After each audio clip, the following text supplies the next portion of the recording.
Bienvenue au Mirador, le podcast qui te fait prendre de la hauteur sur ta vie pour t'aider à développer et nuancer ta vision du monde. Prends place et fais-toi ta propre opinion sur différentes thématiques. Philosophie, santé, actualité ou encore relations hommes-femmes.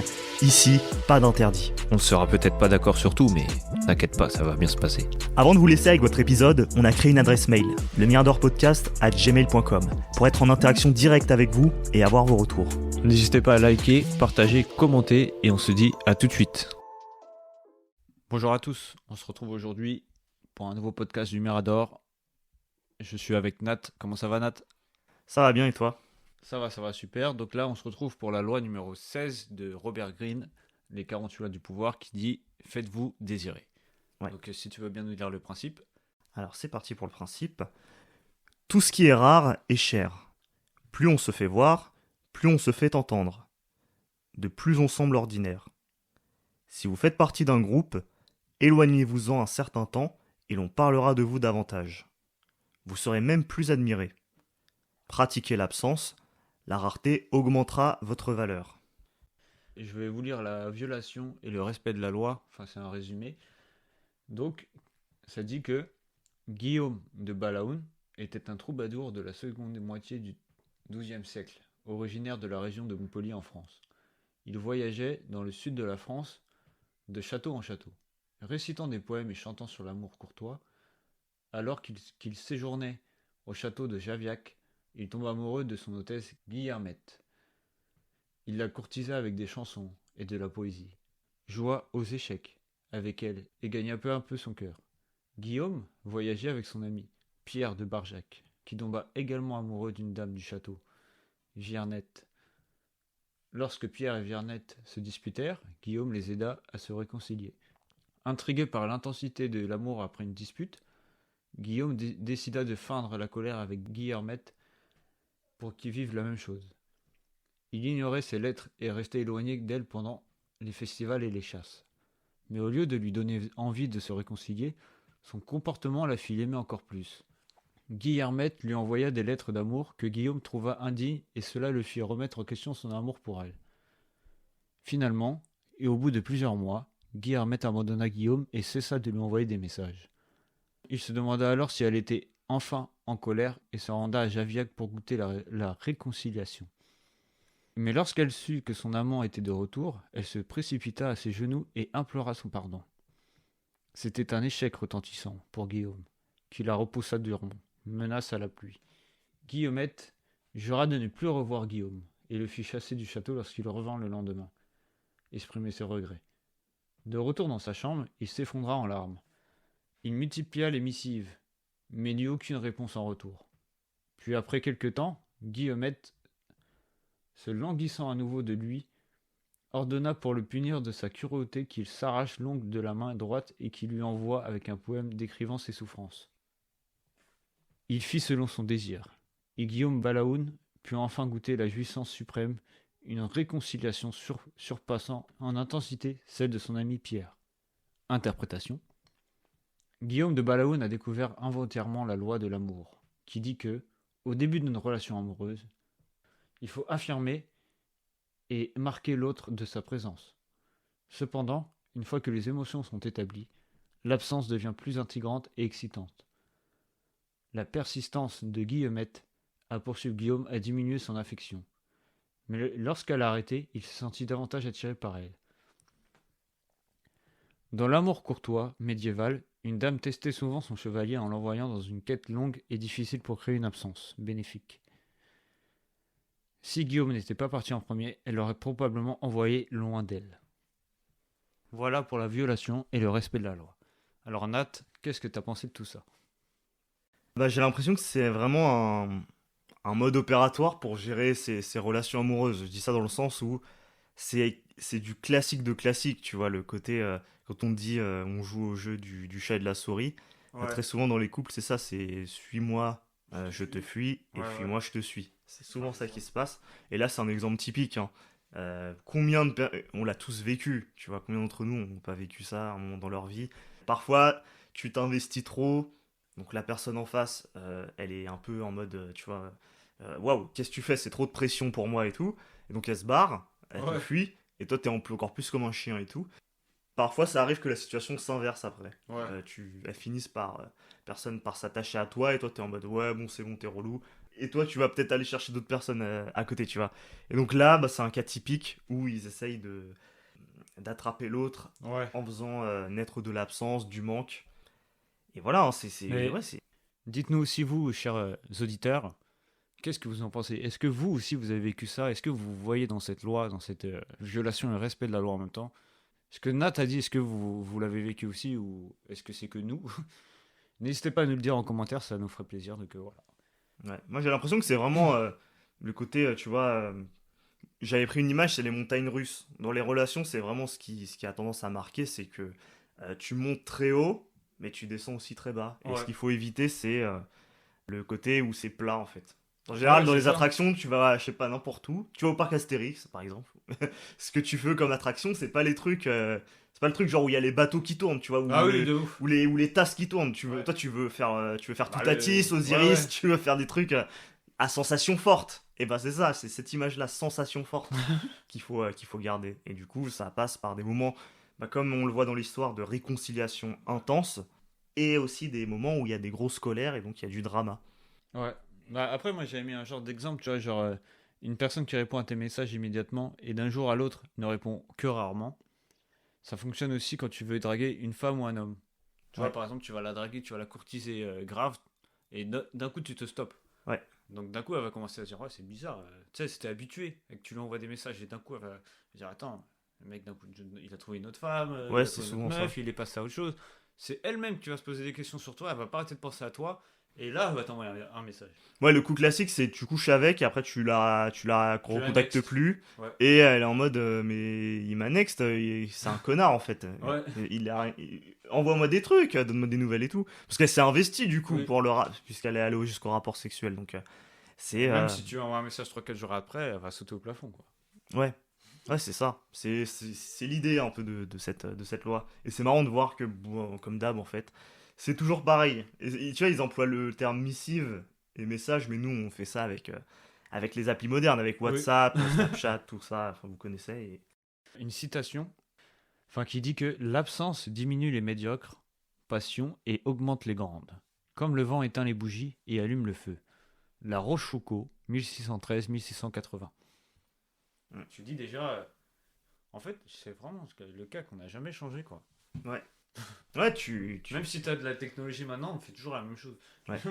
T'es en absence, l'absence crée le manque crée le désir. C'est une boucle Exactement. qui se répète à chaque fois. C'est exactement ça. Donc on va poursuivre avec un Un- respect de la Là, loi. c'est un Et là, vrai, pour le vrai coup, respect, hein, parce que là, ouais. c'était un violation, un respect en même temps, mais là, vous allez mieux comprendre avec un bon respect, je pense. Ouais. Donc, Donc vas-y, Nat. c'est vraiment là une histoire où on n'est pas dans le terme des relations amoureuses, mais Oui.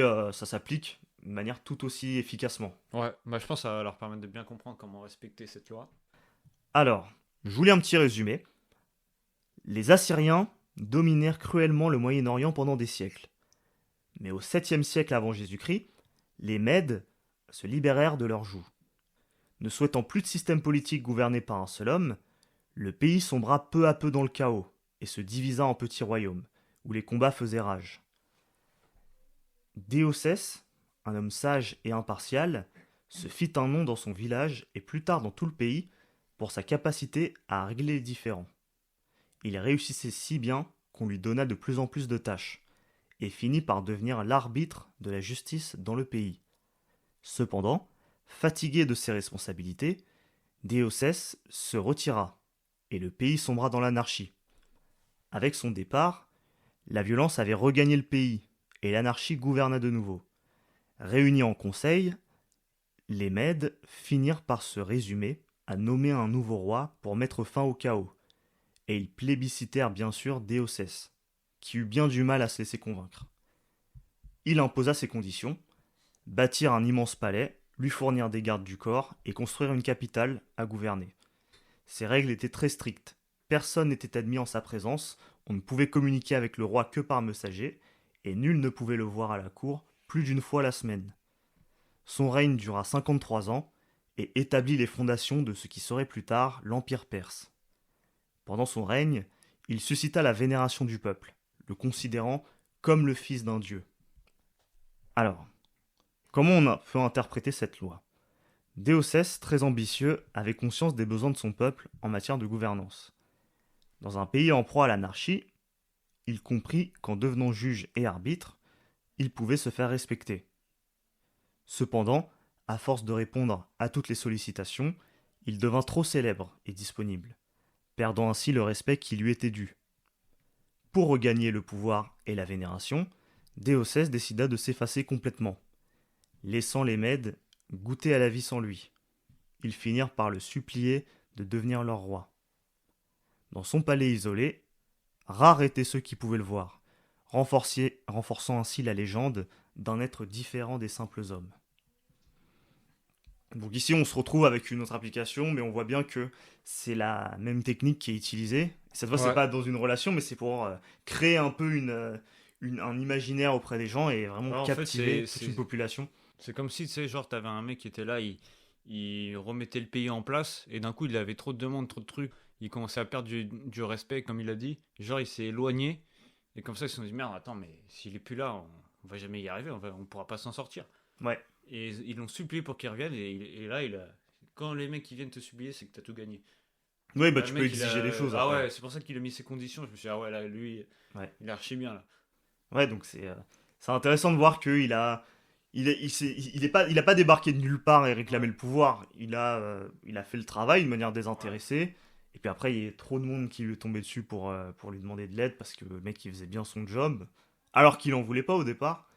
Mais c'est un peu ça, c'est genre, tu sais, quand tu donnes un peu, les gens ils veulent plus, encore plus, encore plus. Ouais. Et je pense que c'est ça, il s'est dit, ouais, mais attends, ils me respectent même plus. Ouais, c'est ça. C'est genre, ils viennent, vas-y, je te donne mon poignet, tu prends le bras, quoi. Ouais, mais c'est la même idée que, en fait, dans l'autre exemple, c'est que tu donnes trop et du coup, la personne en face, et là en l'occurrence, c'est les gens, ils se désinvestissent. Ouais, c'est exactement et pour ça. Rééquilibrer, tu dois te retirer, désinvestir pour que eux se remettent à investir sur toi. Ouais, putain, mais en fait, quand il était là, c'était mieux. Ouais, c'est ça. En fait, il est indispensable, j'ai besoin de lui, putain de merde. Ouais, exactement. Et t'as tellement de gens où c'est en mode. Tu l'entends dire aussi, pour refaire le parallèle avec les relations amoureuses, mais tu sais, quand on me dit. Quand il y a une rupture et qu'on me dit. Un jour, elle se rendra compte de ma valeur et tout, elle se rendra compte et elle reviendra et tout. D'ailleurs, les couples modernes, moi je trouve que c'est la base maintenant. Les gens, ils cassent, mais ils reviennent par message, toujours au bout d'un moment. Tu laisses quelques temps. Moi, je vois tout truc comme ça, des gens, tu vois, qui sont plus ensemble. Après, tu vois, il arrive, il fait, oh putain. Elle a été checker mon profil. Tu vois. Ouais, c'est ça. Il y a que de ça maintenant en fait. T'envoies un petit message à l'occasion, bonne année, ou sinon, alors, quoi de neuf depuis le temps mais tu sais que ça me rappelle une vidéo où c'était un truc humoristique un peu, et c'est genre une meuf qui est avec son mec, et ils sont dans un parc, et d'un coup elle voit son ex au loin. Ouais. Et elle dit juste à son mec, wow, bah, c'est rien, tu vois, c'est un mec comme ça. Et dès qu'elle arrive à côté de lui, elle fait, oh, tu me manques trop, vas-y, reviens avec moi, vas-y, t'en supplie, regarde avec qui je suis, c'est un tocard et tout, tu sais. Elle l'enchaîne de ouf et tout. Et dès que le mec, elle voit, elle s'en bat les couilles, il repart. Et tu vois, en fait, c'est comme si il s'était rien passé, elle repart avec son mec, genre normal. Wow. Mais c'est quoi ce truc? C'est quoi le truc de ouf? Ah ouais. Ah, il faudra que je te montre cette vidéo. Ça, c'est fou, ça, mais ouais. En tout cas, ouais, c'est marrant, mais c'est une loi humaine pour le coup qui est vraiment fondamentale. Ouais. Puis on avait aussi une citation qui nous vient d'Idriss Shah, de Mila Jami, de la cité de la caravane des rêves, qui nous dit « Un homme dit à un derviche « Pourquoi est-ce que je ne vous vois pas plus souvent ?» Le derviche répliqua « Parce que les mots « Pourquoi n'êtes-vous pas venu me voir ?» sont plus doux à mon oreille que les mots « Pourquoi êtes-vous encore venu ?» Donc c'est l'idée que on préfère se demander où est-ce que t'es, pourquoi t'es pas là, plutôt que se dire oh j'en ai marre qu'il soit là, il est a tout le temps là, lui, il me fait chier. C'est plus agréable. Ça, c'est toujours cette idée de désir et de manque. Les gens adorent en fait désirer. Tu peux faire ça même au taf en vrai, au travail. Ouais. Genre quand t'es au travail et que tu donnes trop, t'en donnes beaucoup. Par exemple, t'es en arrêt ou tu pars en vacances.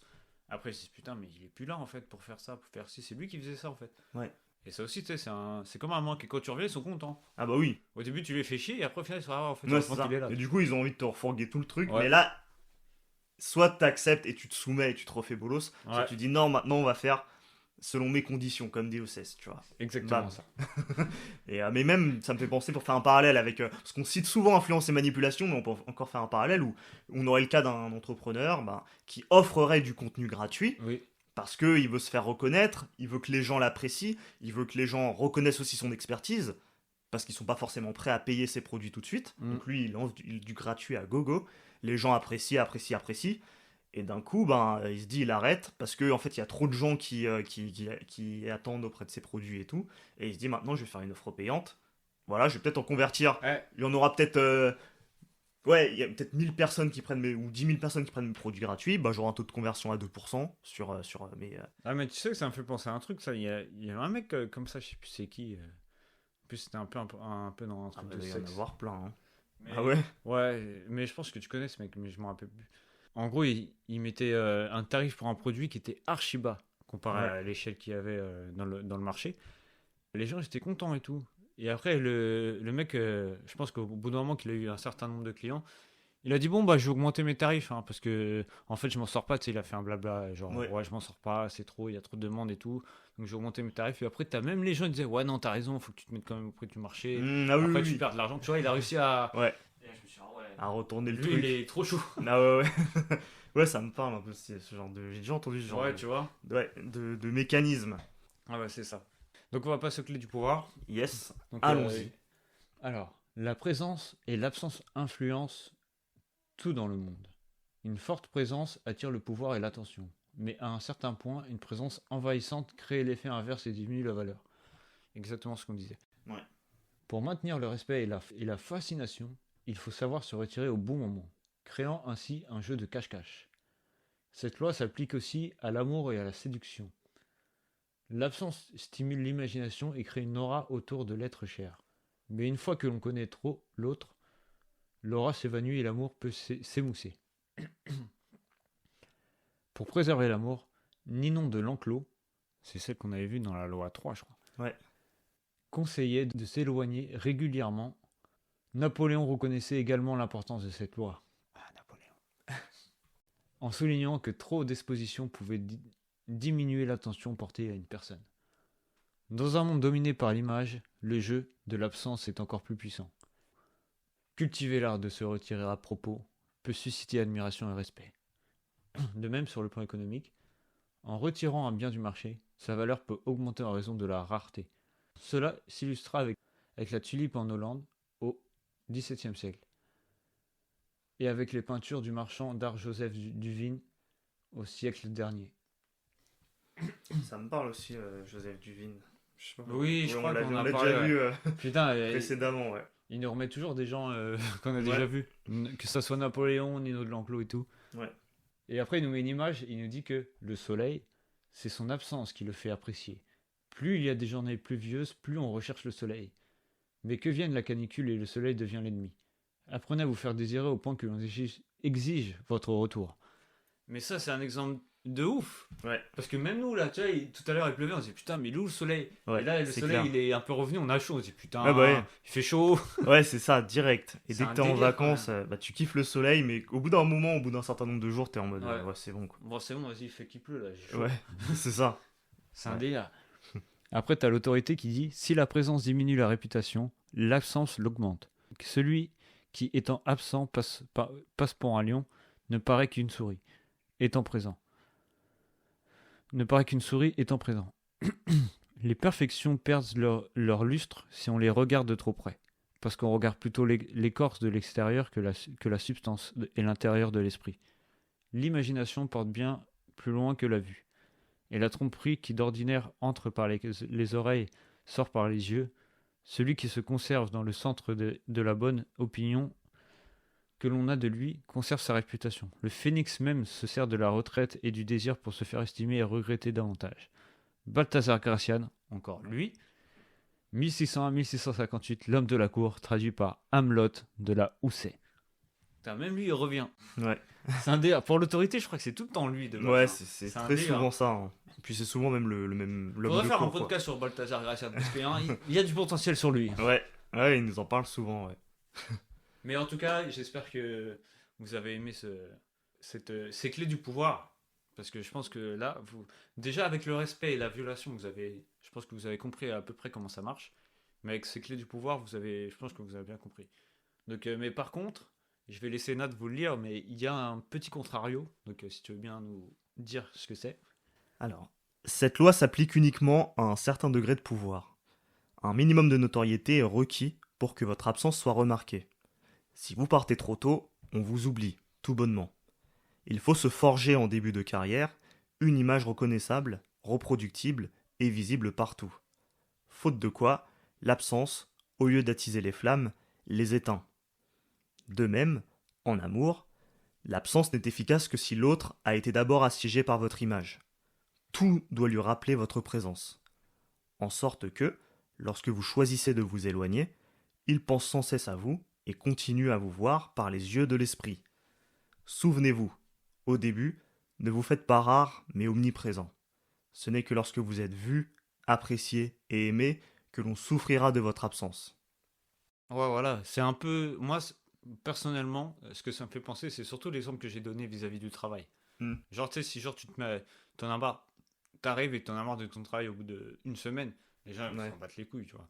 Si Ouais. tu pars comme ça. Alors que si tu restes un moment et que tu fais que de faire bien ton taf et que les gens ils commencent à dire ouais, tu peux faire ci, tu peux faire ça, et toi tu rechignes pas, tu fais tout, le moment où tu vas partir, là, ils vont dire ah ouais, putain, Ouais. il est plus là, je dois faire ça, putain, il est plus là, je dois faire ci, c'était mieux quand il était là.